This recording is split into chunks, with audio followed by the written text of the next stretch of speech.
Oui. Antoine, alors du point de vue de Bouteflika et de son entourage, le pari est gagné. Le véritable enjeu de cette élection n'était pas la réélection de M.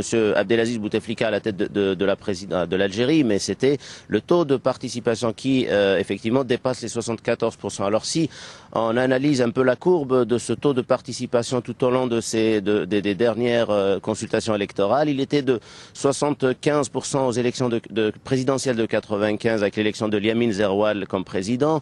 Le taux est tombé à 60% en 99 à l'élection présidentielle. Il est tombé encore une fois jusqu'à 57% en 2004 avec la deuxième élection présidentielle. Il continue de chuter jusqu'à 35% aux élections législatives de 2007. Et le voilà qui remonte à plus de 74% pour cette élection présidentielle qui, de toute façon, dans l'issue sera certainement la victoire d'Abdelaziz Bouteflika. Alors, ce chiffre est le chiffre avancé par les autorités, mais l'opposition dénonce des fraudes et avance des chiffres bien moins importants en termes de participation.